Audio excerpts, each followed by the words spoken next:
team. No one can beat.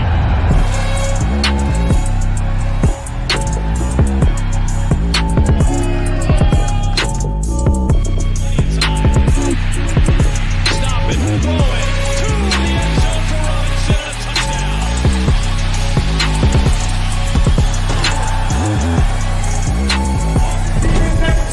We come to practice, we practice hard. We take it, we be optimistic, and we gonna win games, bro.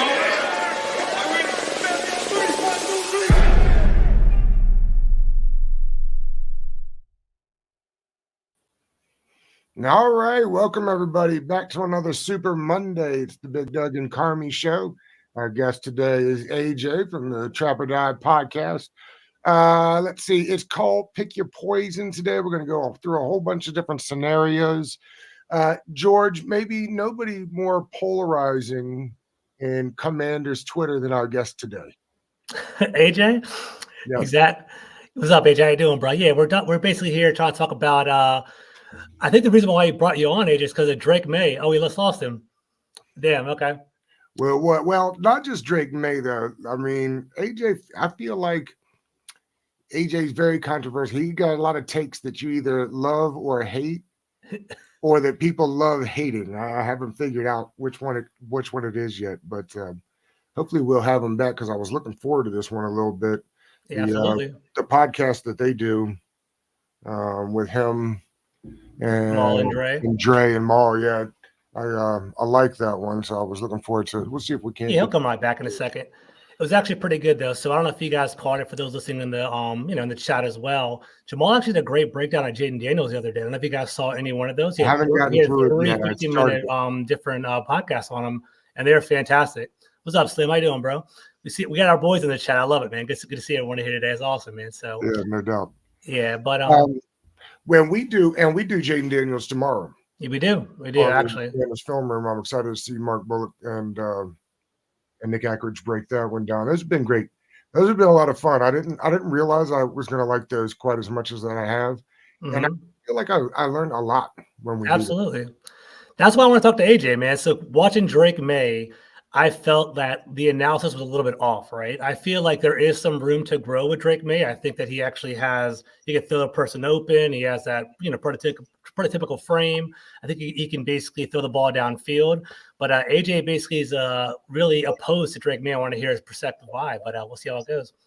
It's been interesting this year. It feels like more than any of them in the past, George, that it's like you either love a prospect or hate a prospect. I know that goes with prospect rankings. Absolutely. But it feels like this year it is so different than it has been in years past, and it changes each week. I'm not sure it changes each week on purpose, but I saw earlier, I'm sure you saw friend of the show, Benjamin Albright, posted that if he had to make his final decisions today, he would have expected that it would be Daniels going to. So I know some of that is just how we spin the draft season. Yeah, it's that lying season right now. Makes sense. Interesting. So far, it's so different of the opinions. All right, we got you back here. Yeah, it just went crazy as soon as we went live. Everything was just muffled. I apologize. No, you're all good. Outside catching it in a nice day. It looks like it might have froze again.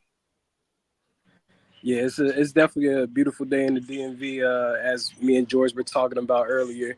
But like I said, I'm excited to be on here with you guys and chop it up about some football. Absolutely, man. So while we were talking before, me and Doug were talking while you're off. AJ, we wanted you on, man, because we feel like you bring some polarizing takes. Like once you have an opinion on something, you kind of stick a flag in the ground and you basically are dedicated towards it. So we want to learn from you, bro. So what's up with Drake May? How do you feel about Drake May? What are your thoughts on that? Here, you're on mute, bro. You're muted.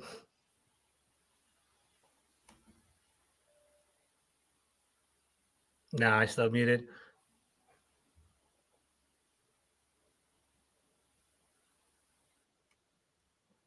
I can't unmute it. I can hear him. Let's see what's going on. Is he unmute him? Yeah. I tried to unmute it myself. I can't. It doesn't work that way. Here, try calling back again. Yeah, I don't know what's going on over there. It's all right. We'll keep trying. Live. Yeah, live broadcast over here. That's right. That's how it goes. We see the people in the chat. We see Big Simple. What's up, man? Say we lit. What up, bro? Good to see you. Dew said that hat looks better in person, George. Thank you. I appreciate that. Deron said, I used to be truly against May and Daniels. Daniels' size and leadership. And with May, I didn't know enough, but I thought he was just going to be a big Sam. All right, interesting. All right, AJ's back. Let's give it one more shot. My guy, can you hear us? Sorry about that. It was showing that the mic was on, but you guys weren't hearing me. But yeah, my opinion in regards to Drake May, I think that he's a solid enough quarterback. I just personally, for this team, and we're focusing on the Washington Commanders, I just don't think he's a strong fit for what they're looking for and what this franchise is looking for at that position. Pretty much in my lifetime, Washington has never had a franchise quarterback. And this number 2 pick is bigger than just, the Adam Peters and Dan Quinn, tenure. It's about setting this franchise up with someone that fans can root for, kids growing up can cheer for, and feel like they're building that relationship within the Washington, D.C. metropolitan area with. You're looking to solidify your quarterback for the next 10 to 15 years. And I just don't see that out of Drake May in particular. No. His career could go either way. It's a crap shot. Like that's the thing with the draft. No one is a safe pick. There's no guarantee. You don't know how anything's gonna, pan out. Whether it be the Marvin Harrisons of the world, the Joe Oates, Caleb Williams. You just hope that they're in the right situation, and I don't think that's the situation for him here. So that's kind of why some strong opinions in regards to Drake May. I just think that sometimes we tout some of these prospects as the main guy due to things beyond on the football field. And one of the key elements that pundits keep going back to is he's a tall quarterback, tall and athletic. And keep losing him over and over again. It's so funny. Derek said he must have AT&T, which I agree. Definitely the network's going down over and over again. Doug, while we're waiting for him to come back, do you have any preference at all? Like, how do you feel about Jaden Daniels versus May right now in February? George, it's funny. My brother, we talk all the time about football, and he was asking me the other day, was like, do you have one yet? And I was like, well, I'm going to wait till we get tomorrow's breakdown of Jaden Daniels. But it feels like, and we kind of were talking about this before, as the wind blows, I changed my mind on which of these guys I think. And I think all 3 of them can excel.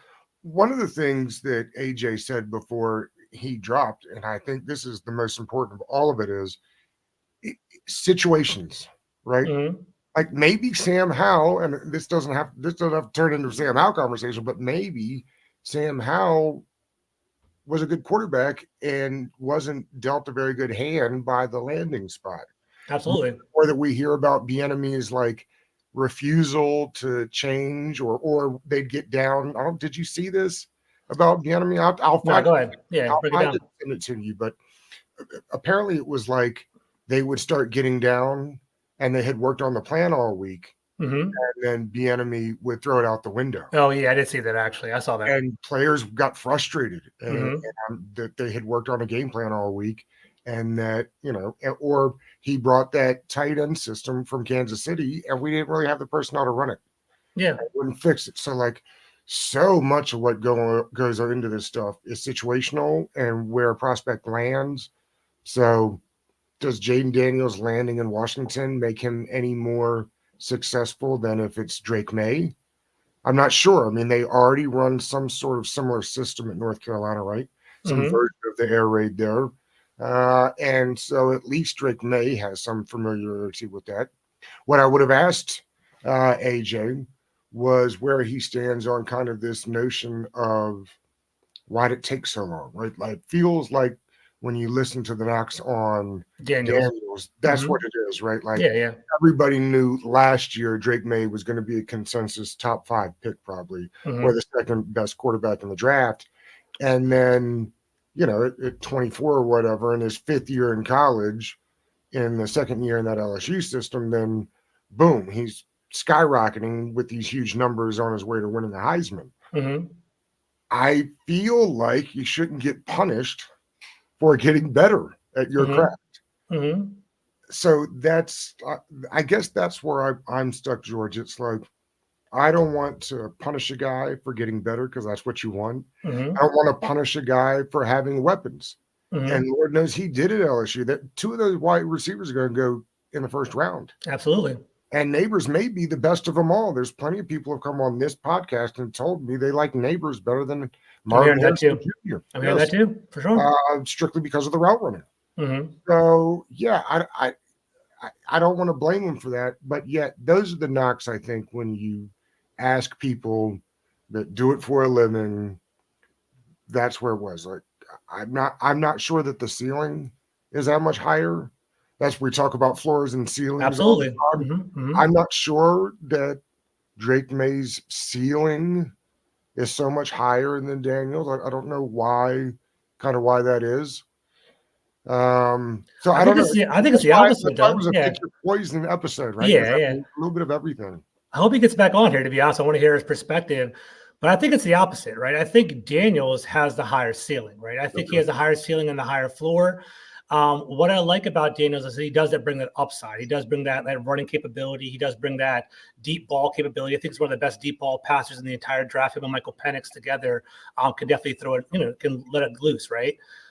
With Drake May, which I kind of want to talk to AJ about, I think all the concerns that you hear about Drake May are correctable, right? The fact that he has poor footwork, the fact that he has a long release, the fact that he's inaccurate, I think that those are things that can be coached up. And I think Washington does have the situation where they have Cliff Kingsbury, Anthony Lynn, they have Brian Johnson, they have several quarterback gurus in the actual building to help coach up a quarterback that could potentially get up there. What I do like about May is that he's 21. I think that there is some growth to that. There's some growth to his size as well. And, he can put on some weight. He's 6'1", 230. I think AJ's back and trying to get him on here. And I think he definitely has some growth in regard to that. What's up, AJ? Can you hear us, bro? Yeah, I can hear you guys now. There you I go. should be good Wi-Fi wise. I don't know. Just one of those days. Chat- It's all good, bro. It's all good. Chat wants to know what provider you use. Yeah, people are jumping on it. Are you on AT&T, AJ? No, I'm with Verizon. Okay. And they are definitely failing me right now. Yeah, that's all. We were talking while you were gone, AJ. One of the things that pops up in this Drake May versus Jaden Daniels conversation is the what took so long aspect. Like, why did it take? Jaden Daniels was good last year. I'm not trying to say that he wasn't good in 2022, but I don't think in many preseason prediction type polls, and I know, put everything on that, but like I think most people had Drake May in that consensus top 5, and I don't think that they had Jaden Daniels there. Where are you when people say what took so long? I think it's a bunch of circumstances. I mean, going to a school such as Arizona State doesn't typically set you up for the next path of being a top quarterback in the NFL. Fortunately for him, in his freshman year, he was playing with Brandon Ayuk at wide receiver, and also Rasheed White, who's now the running back for the Tampa Bay Buccaneers. But after those two departed, it's kind of hard to bring in, adequate enough talent to surround you with a supporting cast to really push you to the next level, which is ultimately what led him to transferring to LSU. Going from the Pac-12 to LSU now puts him in a situation where LSU is recruiting 5 stars, 4 stars, even 3-star kids that might be in their backyard, Louisiana, or even just in the southern states, Texas, so on, still end up becoming these top guys when they get to the college ranks and turn into big-time pros in the league. So that's why I would say it took so long, but also the first year at LSU, he's also getting adjusted to Brian Kelly alongside with the rest of the guys that they had. They also had a wide receiver before Malik Neighbors, and Brian Thomas Jr. took off Kayshon Boutte, who didn't have the greatest year, but he was, projected to be possibly a top 20 pick in the draft that year going into Brian Kelly's debut with LSU. And unfortunately, he ended up going undrafted, I want to say, and signed with the New England Patriots. Some of us have now forgotten about his collegiate career and know him as Mr. FanDuel. But at the end of the day, I would say that's what took him so long. But at the end of the day, you still got to see that he was working on his skill set. You've seen him improve. If you've watched the tape from when he was a freshman at Arizona State to fast forward to now winning a Heisman at LSU, you can see that he's put in the work behind closed doors and has improved his skill set as a quarterback, which has now put him in the conversation. Before the year started, he wasn't mentioned as a first-round pick. Now he's possibly going to go top 5 later on this year in April. Well, and that's what we're kind of talking about right before you jump back in is I hate to knock a guy for getting better in college. That's what you want. And you don't want to knock a guy for playing with talent because it's not his fault they had great talent on that LSU team. But I do kind of wonder sometimes, like, again, we talk about where a quarterback lands in the NFL and that having so much to do with their success. What about a guy like Drake May if he had been down at LSU and was playing with guys like Neighbors and Johnson Jr. and with an offense that maybe was a little bit more NFL ready? Because I don't think that's exactly what they were doing in Carolina. How do you sort the two? Yeah, I think that's a question I would have loved to have answered by Drake May. Like, why did you stay at UNC when you could have transferred, especially with how the transfer rules are? They play in favor of the players these days. He said he if just I'm not wanted to mistaken, stay Drake originally committed to Alabama coming out of high school, right? It was either Alabama or Florida State, or it was I can look it up while you guys are talking. or it was Sam Howell that was going to go to Florida State, and then Sam Howell is Florida State for sure. I know Sam Howell, Florida State. I'm not sure about May. I'll look it up real quick. Go ahead. I know May was another one of those guys that decided to stay. He's a North Carolina guy and wanted to win one for the home team, I guess. Mm-hmm. Yeah, but it's just one of those things that I'm curious about. But I guess even staying at UNC still put him in the top 5 conversation at the position. But of course, you would love to see all of these prospects play in ideal situations. But all you can do is just evaluate what is there for you to see on the film. And unfortunately, it didn't really look the best for Drake May this year. Some will say, Caleb Williams also didn't look the best from his previous year. Whereas you now have another guy in Jaden Daniels who has looked his best of his collegiate career to the point where he won a Heisman. So it's just one of those things. How do you plan on surrounding those guys with the best talent and building them up and putting them in situations to succeed? That's ultimately what you want to do when you select any of these guys, whether it be a quarterback, wide receiver, defensive back, whoever. How do you plan on utilizing this talent when they get within your organization? And like I said, someone might have a great plan for Jaden Daniels. Someone might have a great plan for Caleb Williams, a great plan for Drake May. But ultimately, it boils down to the situation that you're put in. I think a lot of guys could have had better professional careers if they were in better situations to begin their career. I agree with that 100%. And just to kind of circle back on that, guy, so Drake May got offered from Alabama, Clemson, Georgia, Miami, Michigan, Ohio State, Ole Miss, Tennessee, a bunch of other smaller schools like that. So he had a bunch of offers coming into college. Teams like guys that are 6'4", 240, Georgia. Exactly, right? So we got that there. AJ, what are your concerns? I know you seem pretty high on Jaden Daniels. You seem like he's has high upside, mobile quarterback. Are there any concerns that you have for Jaden Daniels right now? Real quick, go ahead. Say that last part again. I'll just say, you seem pretty high on Jaden Daniels. I was wondering if you had any concerns about him. Are there any concerns that you have about his game that you might not translate to the NFL?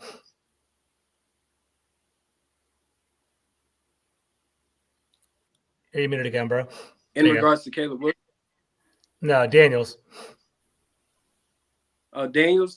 I think the main concern you have is just being able to pick up things still at a fast pace, pre-snap and post-snap defensively. I'm not one of those guys really concerned about a player's weight too much. I know that's like the main thing people want to talk about when it comes to Jaden Daniels is his weight.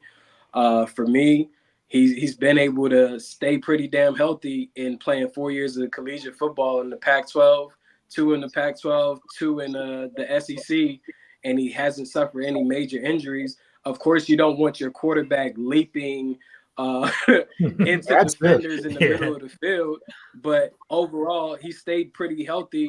I think my main thing is just processing the game at a fast enough speed Those are my main concerns with any quarterback, but him in particular. I think he does a solid enough job of that right now on the collegiate level. But we also know that a lot of these college defenses aren't as complex as an NFL defense. But there is a benefit of him playing in the SEC because he played against a lot of NFL type looks, especially when you look at that tape against Alabama.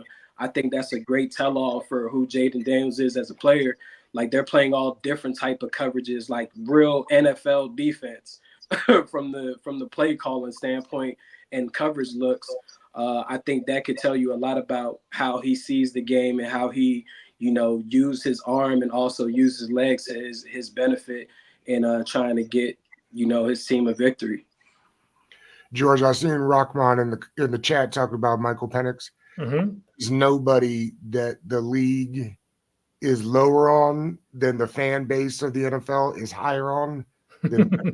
I just, like, so many people think so highly of him, and I get that he put up big numbers. They went to national championship game, but I don't think he gets drafted before the third round, probably. Yeah, it definitely fell off a lot, right? So that semifinal game where he basically lit up Texas, people were really high on him. But everything that I'm hearing now, he's maybe in the 40s or 50s in regard to prospects, like a late second round, early third round is what I'm hearing now too, Doug. Yes, that JJ McCarthy's flying up boards, which Mm-hmm. I think is interesting. We've talked about this before. He's an interesting eval just because that defense Really was nasty, so they were old in games, and they didn't ask him to do a lot, right? I mean, I think going back to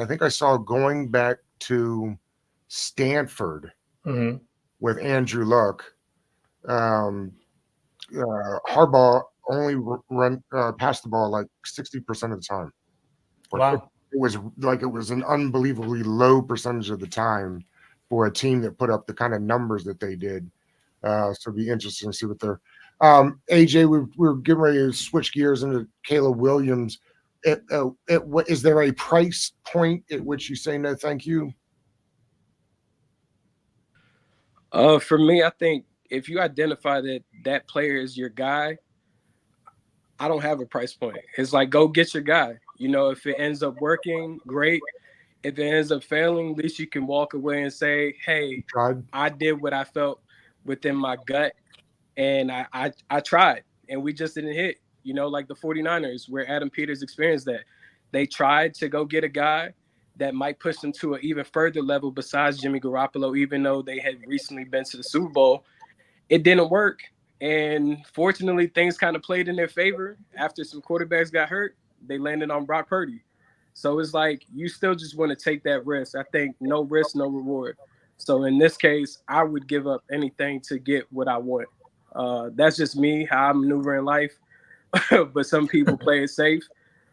When it comes to Caleb Williams, if I'm sitting at number 2, it's not that far of a jump that I have to give up so much. I would definitely be on the phone with Chicago Bears or this week in Indianapolis, try to sit down with some of their guys and take them out to dinner, lunch, and let's see if maybe we could come up with something. That's some good questions in the chat, Doug. Should I pull some up? I kind of like them. Yeah. So I like this one right here from our boy Deuce. He said, "Is the prospect better if we've seen him produce, or if he wasn't asked to produce, like JJ McCarthy?" So real quick, I'll kind of start off and I'll throw it to you guys.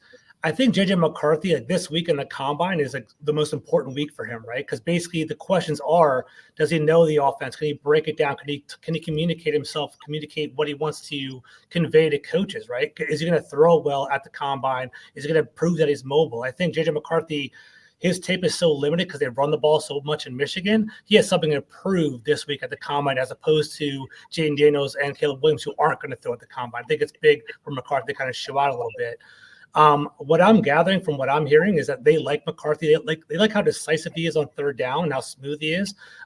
They convert at a very high rate in Michigan on third down because he just converts and he's decisive. He has pre-snap reads and throws it quickly. So people like him there. But I'm curious what you guys think. Doug, AJ, how do you guys feel about McCarthy? He's going to run fast. I heard he's going to run like in the mid 4.5, something like that. So that's, to Deuce's point, it's one of the biggest projections that we'll have in this draft, particularly a guy going that high. I mean, most of the people I talk to think he'll go top 10 now. Gotcha. Next question. Raul asked me, are you riding with Drake May, George? I'm pretty open, man. I think, honestly, we have 2 months until the NFL draft. We have so much more information to kind of We're sift through. exhausted, It's gonna be George. exhausted by the time we get there. I like Drake May. I like the potential there. Like, I honestly like Jaden Daniels too. I'm not opposed to him either. I just feel like, and Ed, you can correct me if I'm wrong. I just feel like with Drake May, there's like a higher floor. I feel like that size is something you kind of factor into the game. I think he's 6'4", 230. He's only going to get bigger as he gets older. He's only 21 years old. I think the knocks on May is that he has a long release, that he has poor footwork, that, pro snap, he could be, hang on to one wide receiver a little bit too long. He kind of hangs on to his reads there. But I think that can be coached out with the coaches we have in DC. So that's why I like May. I'm kind of concerned with the whole Jaden Daniels size. I am concerned about that. And I feel like running in the NFL can win you games during the regular season, but you have to be decisive as a passer to win the playoffs. But Daniels can get there, but that's just my concern right now. What are your thoughts on that, AJ? Yeah, I mean, I think with Drake May, of course, a lot of people are going to focus on the size, like I said. That's the leading point. I think it's going to sound repetitive, but once again, everything is situational based. Even if you talk about JJ McCarthy, it's like he would look great in a Minnesota Vikings offense, Yeah. But he may not look great in, just saying a random team, but Kansas City Chiefs. Of course they're not drafting a JJ McCarthy, but it's all about the situation. I think overall that's what it really boils down to. George, how insane would the fan base go if the new group in Washington gets there, pours over the tape, and says, "You know what? We think this was like an EB problem with Sam Howell, and we think we can make it work." And Cliff says, "Yeah, no problem. I've worked with much less talent and gotten bigger results." Is it instant meltdown in the fan base? Absolute meltdown. I think it'll be an absolute meltdown. I think people have kind of like kicked Sam out of the curb, unfortunately. I think like we were talking about in our chat the other day about potentially trading him for like a 4th round pick, 3rd round pick, if we get that, bye-bye Sam. I think, they're going to reset. They can't have Sam Howell return as a quarterback next year. I just think there's limitations there. I think it's kind of been exposed. I think they also want to have a fresh start because Sam Howell isn't the franchise's guy. Like, they didn't draft him. There's no investment in him. So why keep him and keep him in house? But I think the reaction on Twitter would be absolutely insane. I don't even know how to act. I don't even know how I would act in regard to that. Yeah, that's one thing. And I guess Doug and hey George, I'm mad that Doug brought me on here to mention Sam Howell's damn name. Okay. That's the last thing I'm trying to hear today is Sam Howell. Yo, AJ, real quick, we were talking about this in the chat too. So, do you think that Sam Howell should even be on the team next year? Even if they get a quarterback at number 2, should he stay in the team as a backup role? How do you feel about that? No, I honestly feel like you still need a 3rd quarterback because Sam is also going to be learning a new offense, but he also isn't acclimated to the NFL well enough or long enough for him to truly be your number 2 within that quarterback room. I think that they got a lot of experience with Pritchard, Brian Johnson, and Cliff Kingsbury all being on that offensive side of the ball and also being former quarterbacks on a collegiate level.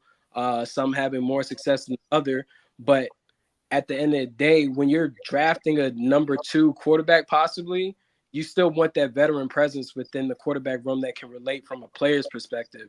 So I would still be in the market to adding a veteran quarterback, possibly even keeping Jacoby Brissett within that room. But also if a team does, call and say, hey, what's the value of Sam Howell for us to, add him to our team? I think you have to listen to those calls and possibly make a move. Now, the rumor that's being put out there, 3rd round pick, I'm not buying that. Me neither. I don't believe it. Well, what does it say about Sam Howell if he is worth a 3rd round pick?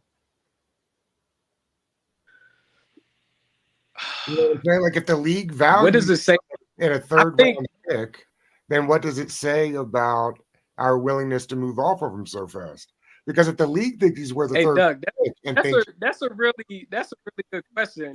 But I think it would more so speak volumes of the organization that would pull the trigger on said move. Because They're more even right desperate. now, we're projecting if Justin Fields, yeah, like if Justin Fields is the guy that not Atlanta, but Chicago decides not to roll with anymore, his projection of trade value is a second round pick. So are you saying Justin Fields and Sam Howell are kind of close with each other? Like, I would think if Sam Howell were to get traded, it's possibly for a 5th round pick, but a 3rd round pick, even if you use a compensatory 3rd, I still don't think that makes sense. It's almost as if you're buying into the fact that this guy has a possibility of competing with your other quarterbacks on your roster to be the number 1 guy if you were to give up a 3rd round pick. That's how I would look at it. So, I mean, if you could pull it off, hey, if you're Washington, hey, you just fleece the other team, you know? Well, look, If you're the I team wanted that ends up getting I that wanted done, Field then I yeah, wanted Fields in that something draft, but I don't know that right. he's enough to show me that he's a starting quarterback in the league right now. You think? You think there's Say, you say that. think I said I wanted Fields in that draft too. I thought that was Ron's biggest mistake was not trading up that year. It didn't cost that much. That being said, I can't say that he's done much in his time in Chicago to show me that he warrants being a starting quarterback any more or less than Howell. I think it's on to you, AJ. I mean, I think the thing with Justin Fields is you also realize he hasn't been surrounded by enough talent. I guess. I mean, I don't know that it's any more or less talent than we have here in Washington. By the way, George, the roster is terrible. Oh, our team? Yes. I mean, that's a story for another day, I guess, but I was looking at it again today. Yeah, it's in rough shape right now. It's awful. Yeah. The only thing you can hang your hat on is probably our defensive line and our wide receivers, because I do think Terry McLaurin's going to bounce back. I think Two guys, you get Johnson two will bounce guys on back. the defensive line. Who's rushing the passer? Yeah, I'm about to say Who's Deron playing Payne. edge? Yeah, we don't have any edge at all. I agree with you there. It's tough. I like KJ Henry, but that's the starting DN next year, and Andre Carter. Man, those guys are not starting for this defense next year. I tell you that. When they don't even fit in with what Joe Witt Jr. or Dan Quinn would want to do defensively. Absolutely. I know Joe Witt had an interview, not an interview, a presser where he kind of said like, we can pretty much match our defense to do whatever. Yeah, that's cool and all, but at the end of the day, there's certain type of guys that you like from a trait standpoint, and those guys don't have the traits that I've seen a Dan Quinn type of defense ever have. Like they just don't do it. So I expect them to be pretty active in the draft with pass rushers and free agency, trying to get some guys and maybe even be on prove it deals with some guys.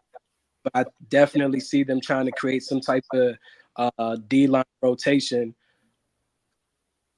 And Yeah. Doug, go ahead. Go ahead, George. I was going to say, that goes back to our original point, right? We brought up the question earlier, and Midget kind of brought up in the chat as well, trading for going up to Caleb Williams. That's why I wouldn't do it. I think our roster is so depleted. I think we need all the picks that we can get. I think the most I would ever trade to move up to number 1, it would be that first round pick next year. I think I would trade the number 2 overall, the second round pick this year, and the first, but that would be my limit because I feel like that's a premium that I would be paying. Anything more would be setting our team back because we have plenty of needs. And going back to Charles' point, Charles in the chat as well. What's up, Charles? He talked about situational matters, right? And I think we can talk about this a little bit too. I think it's important that, if you have a depleted roster, you can't build up around your quarterback. You need all the resources you can, whether that's a good running game, whether that's a good defense, whether it's more wide receivers and weapons there as well. I don't know if there is one quarterback that is head and shoulders. Everyone says Caleb Williams is head and shoulders better than Daniels in May, which he could potentially be. But I think, going to the Bears or going to a different type of team, if your roster isn't ready to kind of set you up, if you have unstable coaches, unstable offensive coordinators, you're not going to be successful regardless of what it is. That's why, for me, May and Daniels, Williams, they're kind of all in the same tier for me because I feel like it's all about situation and it's kind of insulation. Or the coaches there to protect them. And I think we have good coaches. I think with Kingsbury and with with Peters and with everyone is kind of Lynn and Brian Johnson and Pritchard, I think we have enough protection for any quarterback that we choose. It's kind of pick your flavor right now, pick your poison, if you will. That's kind of where we're at right there. That's right. Nice one, George. Gotcha. But yes, I was talking today about, the very albeit small chance that they keep Howell and trade down for picks because the roster's so bad. I think I would prefer that other than moving up. But then Rush Manuel, who does a great job on Twitter, said, "Well, and this makes a lot of sense. I don't think the Texans would give back all them picks and not take Stroud. You know what I mean? So like in the end, and we know this as Washington fans as much as anybody, if you don't have a quarterback, then we're just sitting here having these stupid questions about what quarterback you should take because Absolutely. teams with quarterbacks aren't having this problem. We'd be talking about the best pass rusher. But saying to your point earlier, I think the fan base, another one of these fan base go crazy moments. But I could definitely see them double dipping on defense in the second round, particularly if they go quarterback in the first. It would make people angry because the offensive line's in such bad shape. But if a Chop Robinson falls to the second round, if the guy from Missouri happens to not make it because so many receivers and quarterbacks go in the first round, there's going to be some talent there.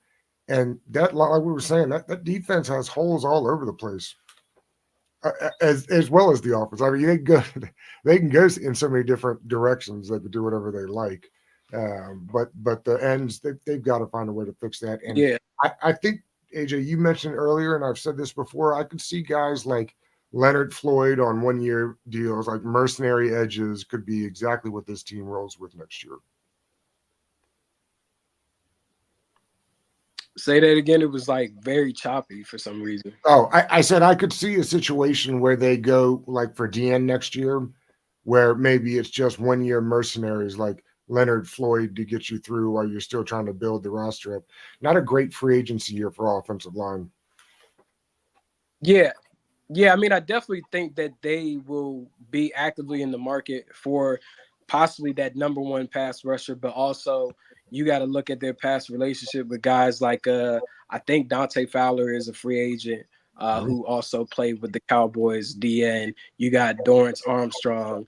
Like you said, there's names out there like a Leonard Floyd, a Jadeveon Clowney. I think that they'll definitely get some of those guys to bring into the rotation of that DN group, because those guys will also not just get paid, but they'll have enough reps to make them count and even be put in situational pass rushing opportunities to put up some numbers and get some incentives in their deal and hit those things. But yeah, I expect them to be extremely active in the free agency. I think that will determine how they really attack their draft board. If they can go out in the free agency periods before, the draft actually happens, they can see if, we signed 4 DNs, now we could possibly just add 1 in the draft. We don't necessarily need to make it a vocal point here and there. We can, kind of spread the draft picks around to the offensive side of the ball, go get a tight end, maybe even grab 2 offensive tackles in this draft. It just really comes down to what they decide to do at number 2. If they decide to move up, that kind of changes your approach. Because I think if I heard George correctly, he said he will only give up a future first, swap the pick for this year. But I don't think I heard you say that you would give up any second, right? I'll give up a second, just 1 second this year. That's what I would do. It'll be number 2 overall, second, and then the first next year. The 34. Whatever it takes, man. Whatever, either one, 36 or 40. I mean, it doesn't matter to me. I'll give up 1 second and 1 first. I do that. Not a big deal. I wouldn't give up a 2026 first round pick. That's what I wouldn't do. I wouldn't give up more than that. That's too much for me. Better chance that they go ahead. Next year, pretty deep when it comes to pass rushers. Just side note. Okay. That's the part that deep next year is pass rushers and offensive tackles. Not quarterbacks, so we got to get a quarterback this year. It's a bad quarterback draft, but yeah, they're always bad quarterback drafts until that year, and then they all of a sudden they're good ones. Absolutely. What if they did, George? I'm curious your thoughts, or but either one of you. But what if they pulled? What year was that now? 2000 and was that 20 when they what was it when they drafted Haskins and then moved back up for Montez Sweat? That was 2020 or 2019. One of those. Yeah. But 2019 is if 2020 is Chase Young, right? Yeah. Yeah. Okay. If they see, say, an offensive tackle that fell because there's a bunch of them that are going to be available. How interested would you be in doing one of those deals where they maybe move back up into the bottom of the first round to get one of those premier tackles if they fall? Yeah, I'm not opposed to that at all. I think I'd definitely be open for it. I think there's going to be people, from what I'm gathering, it seems like the offensive tackles are really top heavy. They had some awesome offensive tackles. There might be one floating around at number 36 range in the early second round anyway, right? It's just straight up. Like, I think Fatnu, I guess, from Washington, I think he might be he's like in the 16 to 20s is what I'm kind of catching from the mock drafts that I'm seeing. If he's potentially floating around, potentially get him. He's, they say guard tackle. I'm kind of sick of having flex position on the offensive line. Give me a true offensive tackle that I really want. I wouldn't mind doing that at all. But I think if we sit at 36 and 40, I think we can walk away with an offensive tackle and an edge rusher there. The combine is going to be really interesting. We talked about Chop Robinson. I think he's going to blow up at the combine, man. We talked about it earlier, or actually yesterday, Doug, about the Bruce Feldman's freak list, right? Chop Robinson is supposed to be the number one prospect to blow up at the combine. I think his draft projections are going to go up a lot after this week. So I think it's going to be something to open up. But like, if he's sitting there around the 30s, I would definitely be interested in him. But I'm not opposed to going after your guy in the early second round, because you guys can correct me. I didn't think it was that expensive to move up, right? It wasn't like a future second round. It was like, I think we gave away a second round pick plus our future second round pick the year after just to move up in the first round, which isn't the end of the world. We have two second rounders. Not a big deal. I was surprised my guy Mims from Georgia didn't show up on that freak list, because he's going to test out of it. He's going to. I think it's coming off injury though, right? Is that why? And I think Mims is definitely a freak. He's a beast. He's a beast. I think he's coming off an injury though. I think that's why he might be testing. He said he's fully healthy now. Okay. At the combine, he had that what is it? The tightrope surgery. Yeah, tightrope surgery. Mm-hmm. I don't know what that even means. And it loosened up in the SEC championship game. Gotcha. Which is why he didn't look. Only 9 starts for him. That's going to be. We talked about interesting evals for Mims, but I could see him being a top 10 guy by the time the combine ends, because he can play both sides. And then the guy Guyton from Oklahoma, George, might be a guy that makes it to that early second round that you don't have to. Yeah, like that.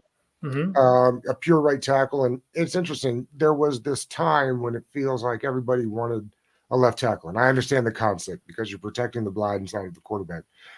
But in a day and age where you've got 5, 6, 7 man rotations on the D line and they're coming from everywhere, that right tackle is becoming just as important as the left tackle is. And frankly, so are the guards with more and more interior pressure. You've got to have 5. Yeah, I agree.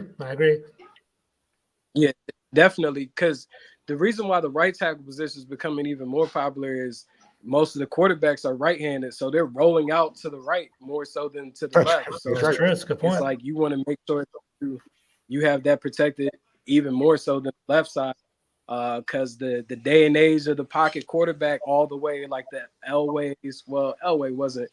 He predominantly played out of the pocket, but like the Tom Brady's, the Burgers, the Marino, they not really existing anymore. You're now seeing guys being dual threat quarterbacks and being the guys that are taking over the league overall. Absolutely. I'm hearing, obviously the left tackle and the edge that goes across him has that blind side attacking the second from behind. But a lot of the edge on the right side basically are known for like swatting the balls down and kind of knocking the ball down, because they're in the face of the quarterback. They create the pressures that basically can create some turnovers as well. So it definitely goes back and forth there. AJ, quick question for you, bro. So we talked about Cam Curl. We talked about Cam Curl with some people that I've interacted with. How do you feel about Cam Curl? I see the smile on your face. How do you feel about Cam Curl as a potential free agent signee in Washington? And are there other free agents that you're interested in DC? It's funny that you say that, George. Our minds are starting to work together. Yeah, we work together a lot, I was just going to ask AJ, does he think there's a better chance that Cam Curl or Kendall Fuller is back on the team next year? Yeah, I think with Cam Curl, the main thing that he'll learn this week is what is the value for his services around the league. Yeah. I think that's what a lot of people don't understand about the combine week. It's beyond even just the actual prospects on the field. Those guys are also represented by, agents that have guys on active rosters that are free agents. And a lot of these deals are talked about before the legal tampering portion comes to play. I think this week, Cam Curl will learn what his market is dictating, and Washington will learn as well. And that will ultimately determine if Cam Curl is back with Washington or not. If he's asking for $14 million plus a year, I don't see him returning back to Washington. What was the I number just you don't said, think AJ? it's enough bang for the What was the comes to number Cam. you said? What was the number you said for Curl? I said if he's asking for at least like 14 million not a season, but a year, Yeah. I think that will push Washington out of play for his services, even though they have a lot of cap that they can utilize. I just don't see that as something that they would want to commit to when it's a safety that isn't bringing you any big time plays. You're not getting a lot of turnovers from him, forced fumbles, not really that many impactful plays to garner that type of payday. But this week he'll learn, what his market is. A lot of the safeties last year thought that it was going to be a hot market for them. But you've seen a guy like CJ Gardner-Johnson have to sign for maybe like $5 million, I believe, 1 year deal with the Detroit Lions. Mm-hmm. So this is a big week for him to find out if that market is getting pushed up in some cases to help improve what he could get out there. With Kendall Fuller, I think it comes down to if Kendall even wants to stay in Washington anymore.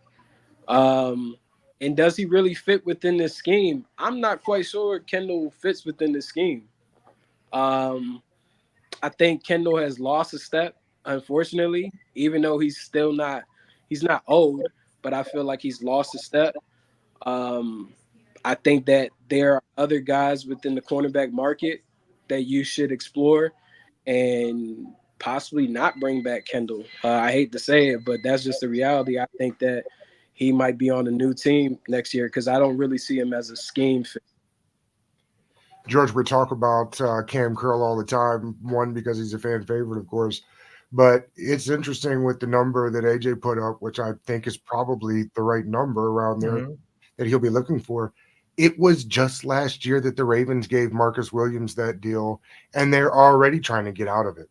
Like that's kind of the other thing that you have to look at is league-wide. Like when teams are making these deals, how quickly do they regret making them? And Marcus Williams is a hell of a football player. Absolutely.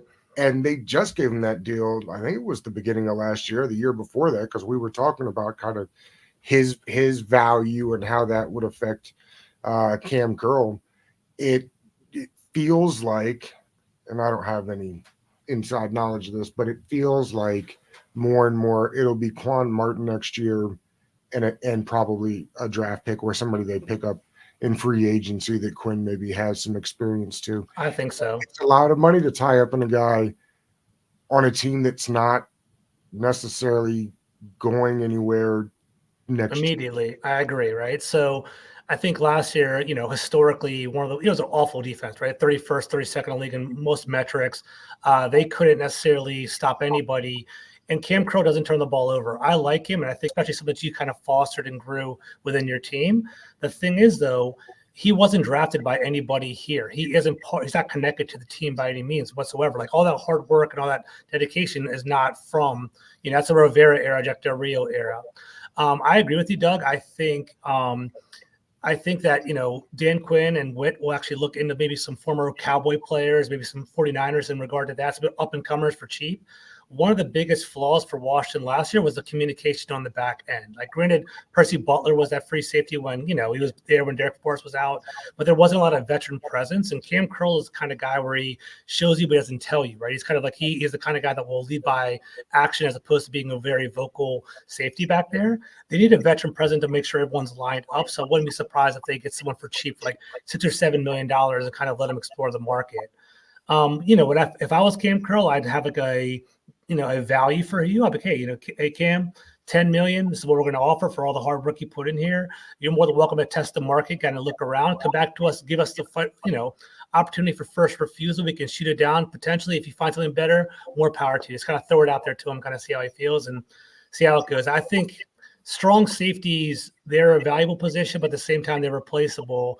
The only consideration is that I think this is a kind of a weaker safety class. I think Cam Kitchison was one of the higher safeties. Like he's a 50th prospect overall, but it's not really a deep safety class. So it would be Quan Martin or a veteran.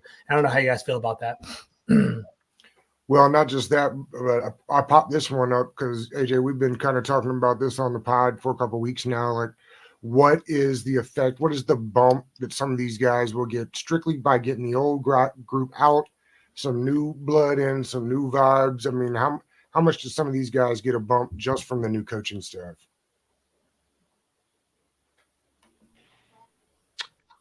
I didn't really hear the last part. I just heard something about like getting a new blood or whatever. So So I how guess many of these players get if a bump? How many of these players get a bump just from the new coaching style?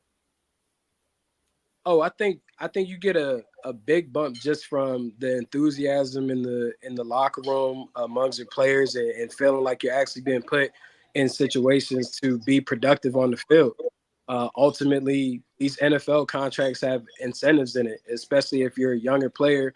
You're trying to get to your second deal. This team has a lot of youth on their side, and a lot of guys aren't on second deals. Ultimately, when you get drafted in the NFL, that is your goal, is to get that second contract.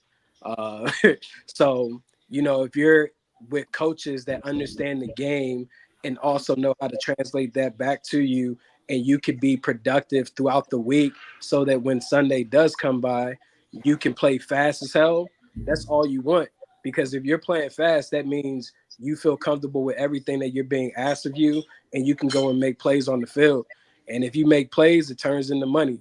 Emmanuel Forbes, if he can go out there and lead the league in interceptions and continue to do that while he's with Dan Quinn and Joe Witt Jr., he's going to be paid like one of the top corners in the NFL. If Deron Payne can continue to put up high sack totals, he'll be up for a new contract extension in 2 years. Like, if you can keep teaching these guys and put them in the right positions, I think that's every reason to be enthused, because ultimately you want to get to the bag. Like, you're trying to get to the bag as quick as you can with the limited amount of time that you have within the league. So that would be my answer. And then, George, to your point, yeah, they're definitely going to be bringing in guys that they work with. Take a J-Ron Curse, 6'4", 220. If you could sign him for 1 year, $6 million, you probably feel more comfortable with that because you Absolutely. know the player in and out. Also know the team versus allocating a multi-year deal to someone that Absolutely. you don't know from a standpoint of how they maneuver in the locker room. I can't even say on the field, because you can look at the tape, but it's not anything like, you're not looking at a Derwin James, a Kyle Hamilton, as far as like statistical input, as far as changing plays and making game impacting plays.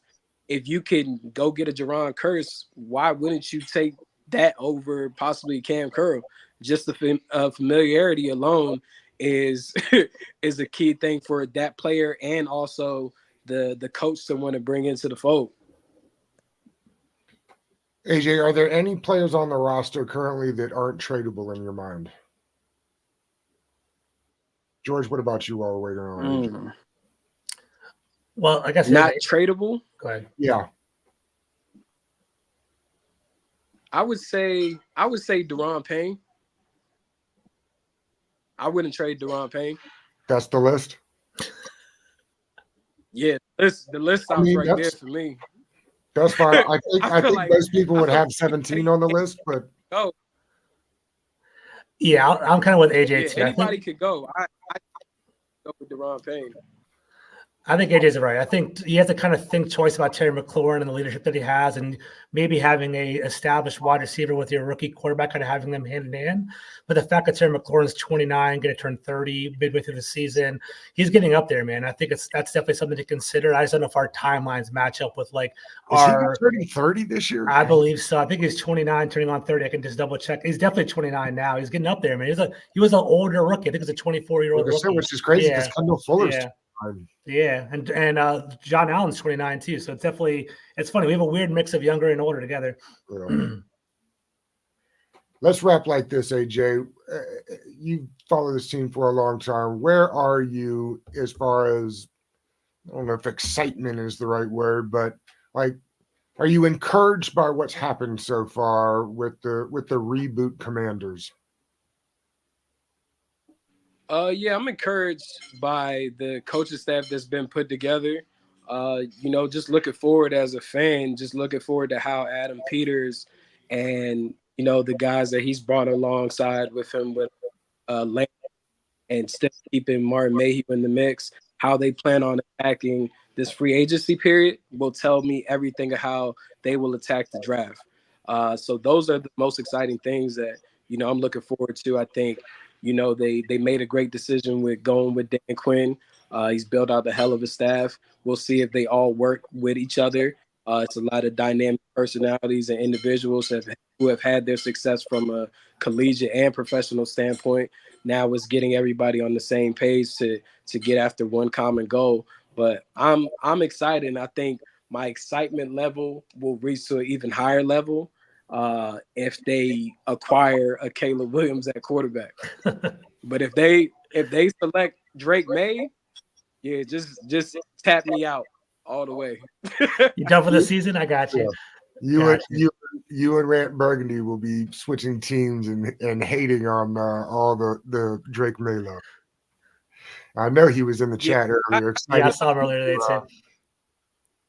Yeah, I just feel like if you go Drake May, you might as well just keep Sam Howell. Like they pretty much almost like the same guy in my standpoint. Just Drake May is a bit taller, and I would say even though Sam is athletic, but Drake has a little more gear to him. But yeah, I'm just not really sold on Drake May. But that's my personal opinion. Of course, we all have different opinions. That's the beautiful thing about platforms like this, Doug, what you got going on, Twitter, and the film breakdown that people are doing, whether it be amateurs or professionals, however you want to look at it. Everyone sees things differently. For me, I'm just not sold on Drake May. That's not to say I'm against him as a professional player. I wish everybody the best, but sometimes certain traits just carry over, and the traits that I've seen on the film, I'm just concerned about that next level. I'll say this about Jaden Daniels, and again, I think maybe I'll end up liking him the best by the time we're through. If you're taking Jaden Daniels because you think you're getting Lamar Jackson, then you're not doing it right, because those guys aren't the same. So I think they're about as close as Howell and May are. But that I'll just leave that there. If you think you're getting the second coming of Lamar, then you're not looking at it right. AJ, what time you guys kick it off tomorrow with the Trapper Dive podcast? You guys are so on Trapper Dive, Trapper Dive podcast, who I host alongside with Maul, who does a great job of recapping Washington Commanders games, and also Dre, My Sports DC. Dre is his hashtag. Not hashtag, but his at name on X. We start every Tuesday at 7 p.m. Eastern. They're good people, man. Dre's one of the funniest people on Twitter. And Maul's breakdowns, man. I want to hit up Maul and give him props on the Jaden Daniels breakdown. He had an awesome breakdown last week on Jaden Daniels. I really appreciated that. I'll tell him what's up on that. Fellas, we appreciate it. AJ, this was great, man. Thanks for doing this with us. Hey, appreciate you guys being patient through my Teddy Riley difficulties. If you see versus, you know exactly what I'm talking about. But I definitely appreciate you, Doug and George, for allowing me to share this platform with you guys today, man. And excited to see what happens over the next couple of weeks with the Washington Commanders. Come for the Jaden Daniels talk and end up with the Teddy Riley reference. You have to appreciate it. All right, fellas. All right, brother. Peace out, guys. Peace.